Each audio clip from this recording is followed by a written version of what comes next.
আর একটা দোয়া শিখাই দেই, ইনশাআল্লাহ এই দোয়া করলে রিজিক তো বাড়বেই ইনশাআল্লাহ, আপনার যত ঋণ আছে ইনশাআল্লাহ আল্লাহ পাক শোধ করে দিবে। বিশ্বাস করলেন না?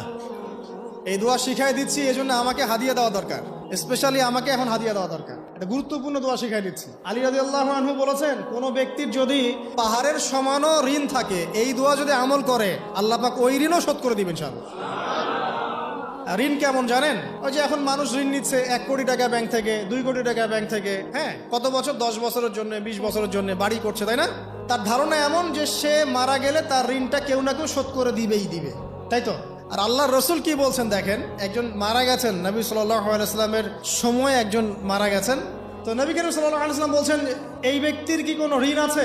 একজন সাহাবী বলেন, হ্যাঁ ইয়া রাসূলুল্লাহ, তো ঋণ আছে। নবীজি বললেন, তোমরা ওর জানাজা পড়ো, আমাকে ডেকো না, তোমরা ওর জানাজা পড়ে নাও, আমি জানাজা পড়তে চাচ্ছি না।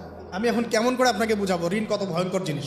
আপনি যে ব্যাংক থেকে 3-4 কোটি টাকার লোন নিয়ে রাখছেন, লাখ লাখ টাকা লোন নিয়ে বসে আছেন, দিব্যি সুখে বসে আছেন, এমন চিন্তায় যে আপনার মৌত হবে না। আর নবী সাল্লাল্লাহু আলাইহি ওয়াসাল্লামের সময়ে একজন মারা যাচ্ছেন, তিনি বলছেন তোমরা জানাজা পড়ে নাও, আমি জানাজা পড়তে চাচ্ছি না। মানে ঋণগ্রস্ত ব্যক্তির জানাজাও তিনি পড়তেন না। তারপরে একজন এসে বললেন, ইয়া রাসূলুল্লাহ, আমি তার ঋণ শোধ করে দিব, তার যা ঋণ আছে আমি শোধ করে দিব। তখন নবী এসে জানাজা পড়লেন সাল্লাল্লাহু আলাইহি ওয়াসাল্লাম।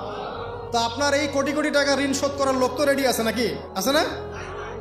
সমস্যা নেই, আপনার জানাজা পড়া হবে, আপনার মিলাদও হবে, আপনার একটা বড়সড় দোয়াও হবে ইনশাআল্লাহ। কিন্তু আল্লাহ পাক বলেছেন, শহীদ, আল্লাহর পথে যুদ্ধ করে শহীদ হয়েছে, এই ব্যক্তির আত্মাও ঝুলে থাকে যতক্ষণ পর্যন্ত না তার ঋণটা শোধ করা হয়।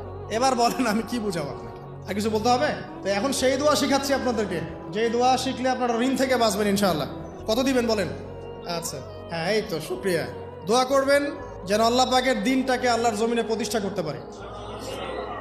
আমার সাথে বলেন, দোয়াটা হচ্ছে, আল্লাহুম্মা ইকফিনি বিহালালিকা আন হারামিকা ওয়া আগনিনি বিফদলিকা আম্মান সিওয়াকা।